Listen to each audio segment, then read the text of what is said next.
the muscle that we're going to look at today is semitendinosus, which is part of the hamstring group, and its main primary action is knee flexion, go ahead, and hip extension in the back.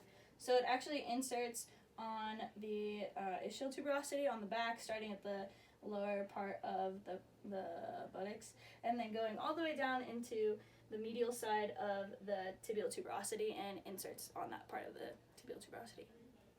At the knee joint, when you flex the knee, elevating the ankle up, it's a concentric contraction as the semitendinosus is contracting and becoming smaller.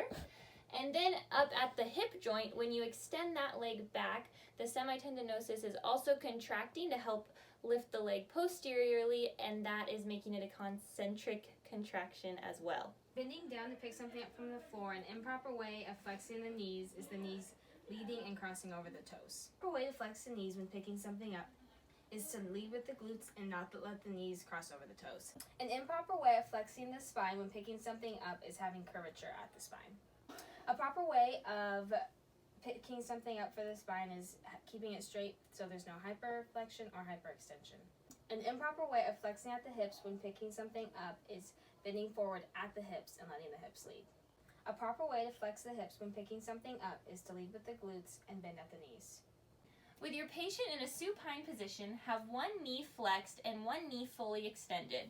Then you will lift the fully extended knee up superiorly, and you'll feel the stretch underneath in the hamstrings and specifically in that semitendinosus muscle. With your patient now in a seated position, you'll have one knee flexed and one knee fully extended with the foot dorsiflexed.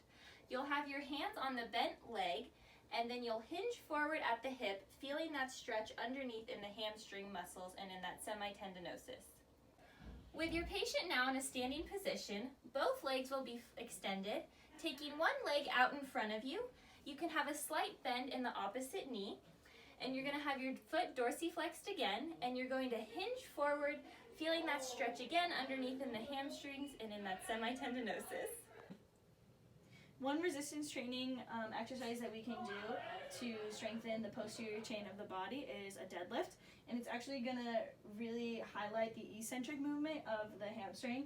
So as soon as she goes down, the hamstring's lengthening, and coming back up, it's concentric movement. On the next exercise that we're going to do, it's actually going to focus on the eccentric portion of her back muscles, and she's going to lean forward, going slowly, controlling that weight of the cactus, and then on the way back up, it's going to be a little bit faster, going the concentric movement.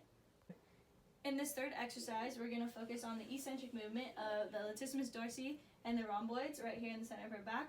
So as she extends her elbows, she's going to be slowing that weight and controlling it with the eccentric movement of the muscles.